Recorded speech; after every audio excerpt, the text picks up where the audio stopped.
हमारे साथ मौजूद हैं उत्तर प्रदेश के मुख्य सचिव मनोज जी। सर, आपको नई जिम्मेदारी दी गई। सबसे पहले हिंदी खबर के तरफ से आपको इसकी बहुत शुभकामनाएं, बधाई सर। बहुत बहुत धन्यवाद, शुक्रिया। आपने ज्वाइन कर लिया, अब क्या प्राथमिकताएं होंगी आपकी उत्तर प्रदेश की, क्योंकि आपके पास एक लंबा एक्सपीरियंस है, कई विभागों में आपने बड़े स्तर पर काम किए और उन विभागों को बड़े स्तर पर आगे बढ़ाया भी है। अब मुख्य सचिव का पद आपके पास, क्या प्राथमिकताएं होंगी?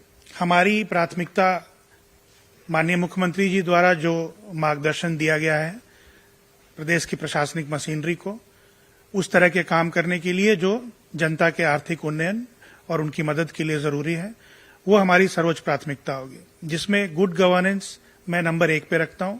और उसके अंदर जो भी लोग अपने काम को लेकर, जो प्रशासन के अमले हैं डिस्ट्रिक्ट लेवल पे और कटिंग एज लेवल पे, तहसील हो गए, थाने हो गए, ब्लॉक हो गए, वहां जब वो जाते हैं अपनी कोई बात लेकर, समस्या लेकर, तो उनका सही और न्यायिक निस्तारण हो, ये हमारी पहली प्राथमिकता है, जिसको मैं गुड गवर्नेंस के एंगल से देखता हूं। दूसरा हमारी प्राथमिकता है जो 40 लाख करोड़ के एमओयू हमने ग्लोबल इन्वेस्टर समिट में प्रदेश ने हस्ताक्षरित किए हैं और जिसके सापेक्ष लगभग 10 लाख करोड़ का हमने ग्राउंड ब्रेकिंग सेरेमनी किया। तो इन प्रोजेक्ट्स को जमीन उपलब्ध कराई जाए, एलओसी उपलब्ध कराई जाए, ये हमारी दूसरी प्राथमिकता है।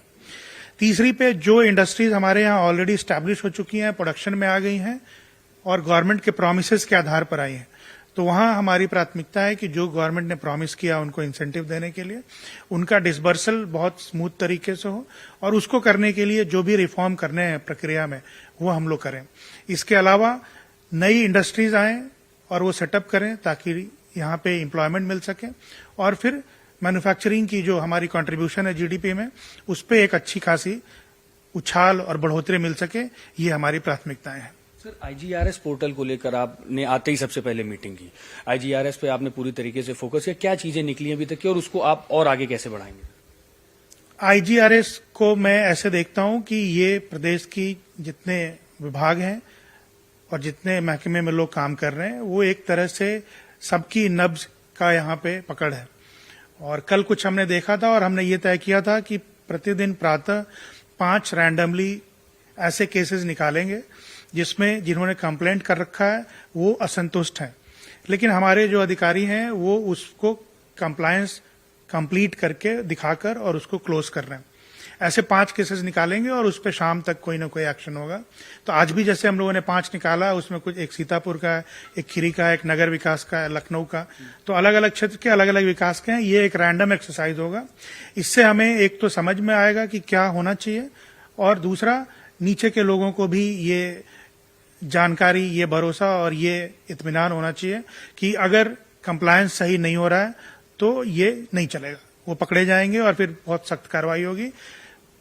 मकसद इसका यह है कि जो जनता इतनी अच्छी व्यवस्था बनी है आईजीआरएस के माध्यम से, उस पर अगर वो कंप्लेंट डाले तो उनका सही तरीके से निस्तारण हो, ये सुनिश्चित किया जाएगा। सर, पेपर लीक मामला एक बड़े स्तर पर तूल पकड़ रहा है। आज अखिलेश यादव भी संसद में है और संसद में लगातार उस बात को लेकर बड़े स्तर पर चर्चा कर रहे हैं, तो किस तरीके से आप लोग इस चीज पर फोकस करेंगे, पेपर लीक को लेकर? ये एक बहुत गंभीर समस्या है और इस पे माननीय मुख्यमंत्री जी बहुत ही संवेदनशील और बहुत ही गंभीर है।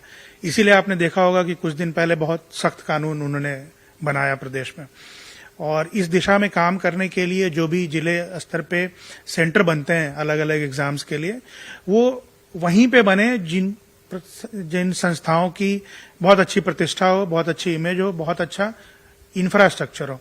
ये एक चीज है। दूसरा, जो भी प्रोसेस है उस प्रोसेस पे विचार करके जहां जहां लूपहोल समझ में आ रहा है, चाहे वो टेक्नोलॉजी की वजह से हो या किसी और चीज की वजह से हो, उन लूपहोल्स को प्लग किया जाए और ये सुनिश्चित किया जाए। मुझे पूरा उम्मीद है कि आने वाले अब किसी भी एग्जाम में आपको ऐसा उत्तर प्रदेश में सुनने और देखने को नहीं मिलेगा। सर, रोजगार के लिए आप लोग बड़े स्तर पर काम करें, मुख्यमंत्री जी भी लगातार स्वरोजगार और रोजगार को बढ़ाए जाने की बात करते हैं, तो कुछ नई नौकरियों के लिए आप लोग प्लानिंग कर रहे हैं कुछ अलग से? एम्प्लॉयमेंट मेरे हिसाब से सबसे महत्वपूर्ण चीज है और उसमें माननीय मुख्यमंत्री जी ने जो निर्देश दिए हैं, एक तो जो गवर्नमेंट के परमानेंट जॉब्स हैं जिसमें जो वैकेंसी है उनको एक बहुत ही अग्रेसिव तरीके से और टाइम बाउंड तरीके से उन वैकेंसीज को भरने के लिए एक हम लोग को प्रयास करना है। दूसरा, ऑल सेड एंड डन बहुत छोटा प्रतिशत होगा प्रदेश के लोगों का जो कि गवर्नमेंट सर्विस में आएंगे। मैक्सिमम लोगों को प्राइवेट सेक्टर में एम्प्लॉय होना है और सेल्फ एंटरप्राइजेज में उनको एम्प्लॉयमेंट मिलनी है।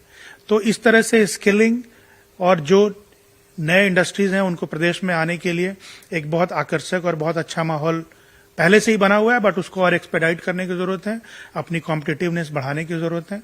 तो ये कुछ पहल होंगे एम्प्लॉयमेंट की, जो हमारी अवधारणा है, जो माननीय मुख्यमंत्री जी ने तय कर रखा है, उसको अचीव करने के लिए। Thank you. बहुत बहुत धन्यवाद हिंदी खबर से बात करने के लिए। ये थे मनोज सर, जिन्होंने साफ तौर पर बताया कि उत्तर प्रदेश के सर्वांगीण विकास के लिए लगातार सरकार काम करती रहेगी। कैमरामैन मनोज के साथ मैं विक्रम सिंह राठौर, हिंदी खबर, लखनऊ।